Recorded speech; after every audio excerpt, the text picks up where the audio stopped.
Well, good morning, good afternoon, from what is turning out to be an extremely hot, but unfortunately still Peterborough. Not actually sure if it's morning or afternoon yet, but I haven't had a lunch, so I think we'll probably start with the morning. Realised that some months ago I promised that I'd do another video on the garden, and I've just completely forgotten.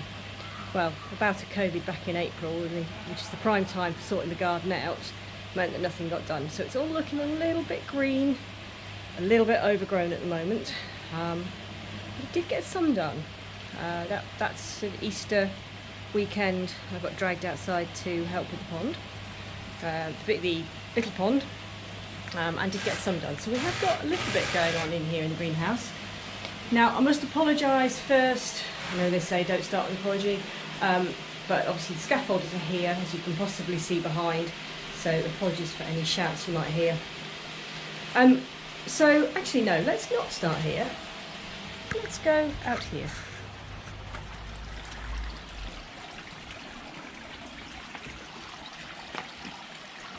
So we'll say hello to the fish first. Well, some of the fish. We'll wait for them to come and have a look. Oh, what's going on? What's going on? Here comes Bob, who we never thought would grow, but has decided to. And the chag, who I think is probably being overtaken in length by the sorghoi, as well as in weight. Now, the sorghoi, first for the food, is packing it on. Where is the sorghoi? Where are you? Just down this end. Oh yeah. No, you're going to struggle to see that, unfortunately. Just down there by the cloud. There is sorghoi. Chunky. Still fairly friendly, which is all good. Really rather stunning, I think. So let's start on the deck. So we've had a little bit of a win here, which is that the grapes finally are growing. And as you can see, once again, I'm going to have a lot of grapes I'm going to have to do something with. I'm really going to have to start getting into this wine thing, I think. The idea of the vines was to provide shade, and so we're now reaping the benefit. So what's that taken? 5 years, I think. But yeah, happy with that. What I was going to talk to you about earlier in the year was how much this back has changed. Now you probably won't remember, I'm not expecting you to, but we had a tree in this corner. We had a tree here, and we had a really lovely quince tree with quinces here. This one in the middle was a plum that I'd grown from a plum stone not long after moving into the house, so you know, best part of 15 years ago. And that was the almond tree. It was always the first to blossom, but unfortunately all of them just upped and died. Now I don't know if you can see the stump of the almond tree, obviously not happy, because all this wonderful fungus all over it, and the plum tree was the same. And unfortunately the damson over the other side of the garden is not looking great either, so I think we're probably going to lose that. It's a shame, because I do like damsons, do like damson jam. But never mind. What it has done is allowed the Christmas box to grow a bit more, which is this one. Yeah, you'll have to excuse the Jerusalem artichoke, I haven't had a chance to dig down here yet. But this baby has suddenly decided it's going to grow upwards instead of along the ground, which is wonderful. So I think that will just cover that corner. As you can see, the rose is mildewed. It's been mildewed forever. Still produces beautiful roses, so not sure what to do with it. Now this is interesting. So, I guess many of you have heard, I sort of had a big career change last September, and I got given a plant from work. It's a farewell present. I thought, lily. Yeah, not favourite lilies. Something about the smell being reminiscent of all the lilies that were in the house, which my housemate had given to her by a boyfriend when I had glandular fever, and I didn't feel right. I didn't like food. Felt really sick. So smell of lilies, not great. However, this was a white lily last year, and I thought, what do I do with it? I should put it in the house. Don't know where to put it. Let's leave it outside. I'll put it in a bigger pot, give it half a chance. And then it sort of came a bit cold. Oh, well, I'll put it in the greenhouse, and it died completely back until about February, March, with little green shoots. And I seem to now have a pink lily. That's fine. I'm happy with it here on the deck. It's obviously fairly happy if it's growing. I know it's so yeah. We'll just sort of enjoy that as it is. What I thought I'd actually talk to you about is sort of a bit of an experiment. Something I used to do quite a long time ago, but haven't done for a long time. And that's propagation of plants. Obviously, being a student, it's quite, money's a little bit tight. Money's not tight for everyone, but so I thought I'd have a go at reproducing plants. Now, you have to be very careful. Some of the plants that you buy, particularly from garden centres, got copyright on them, and propagation needs a licence. So you do have to be a little bit careful about this. But I ended up with a lot of geraniums. Now these 2-3 years ago, this is just one pot of them. I've got another pot with several in.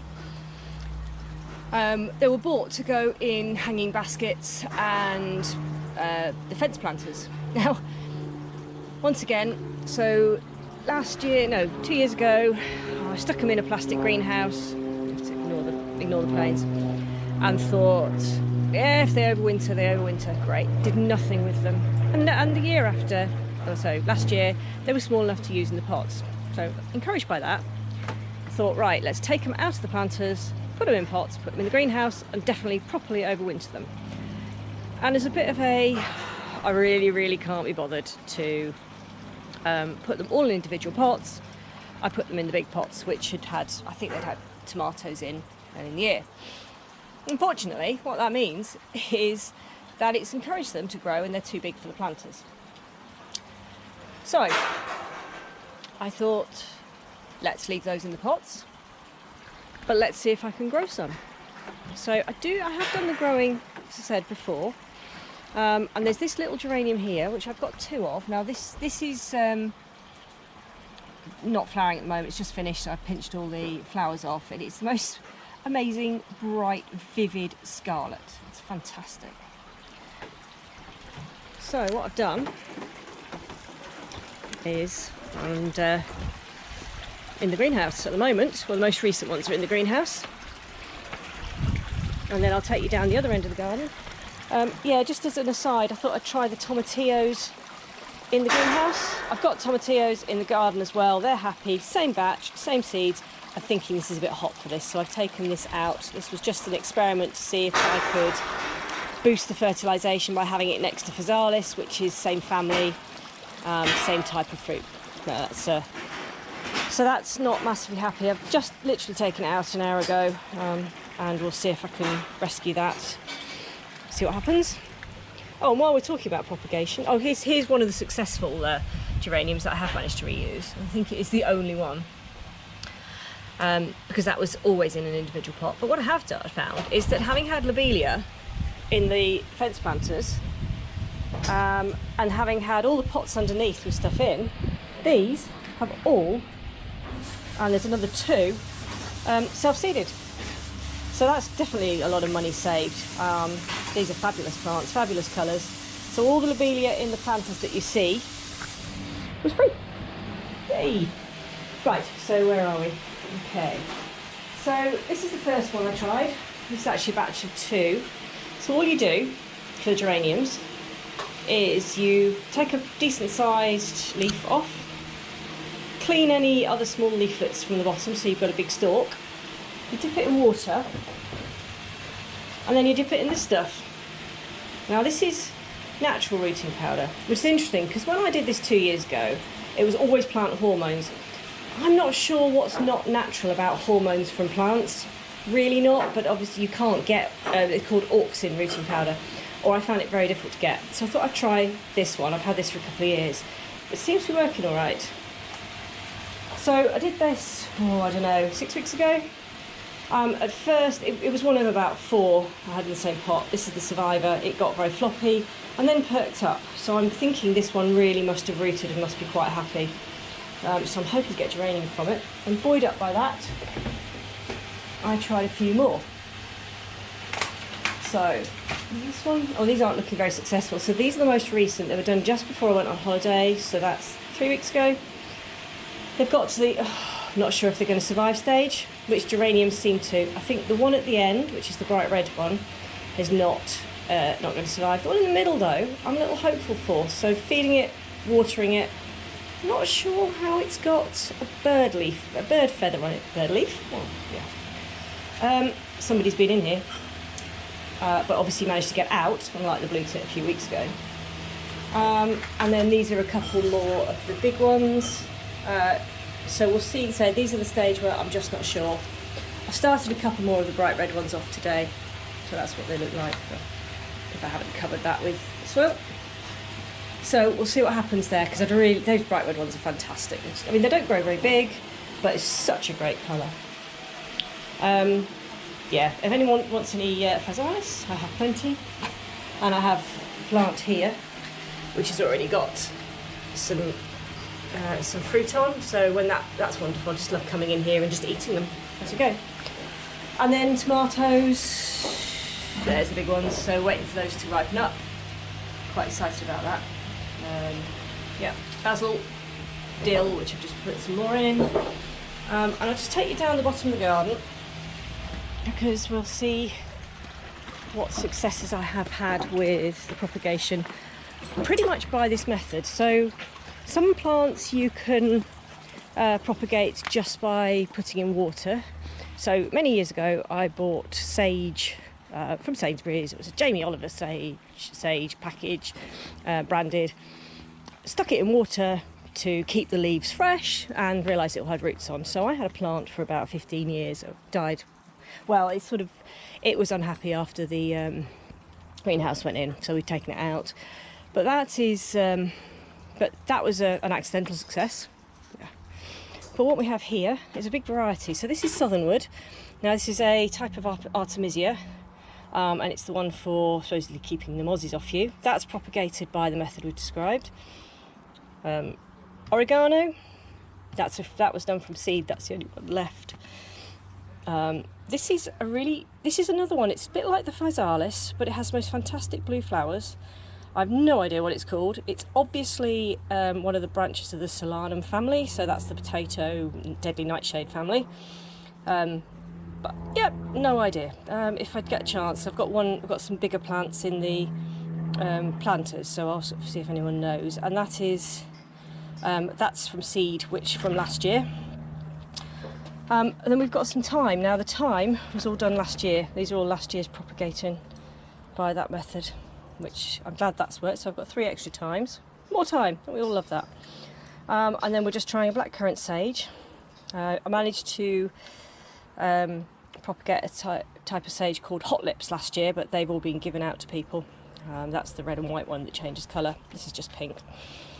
This is a mint. This is the mint that is supposed to be used in mojitos. The plant was looking a bit sad after the winter. I'm not sure that one's going to do, but the 3 will. It's one of the Saccharigas. Might be Douglasii, I think, or mojito mint. And this is winter savoury. Again, the plant was looking a bit sad, so I thought I'd save it. And then this one, fantastic, is the Laxa, which I know I've shown you before. So I've already propagated another one. These were earlier this year, so they're growing already. They like a bit of a damp environment, so I need to get watering, obviously in this heat. But yeah, we'll have lots of Laxa later. Oh, and that's another one of the lobelias. And interestingly, there's also it's a everlasting pea which likes to self-seed in this garden, which I'm not that upset about either. Yeah, so that was just a little quick talk about, not so quick, I see it's 14 minutes, about trying to propagate and what you can do to make your plants grow a little bit longer, a little bit further. Definitely, I think, worth the outlay. I can't remember how much it was, but for the rooting powder. You can do it without, but I find that I get slightly less success with it. And yeah, this is the house. So, fingers crossed, this time in 6 weeks we'll have a new roof that doesn't leak. So I'll be quite happy about that. and I will speak to you again at some time.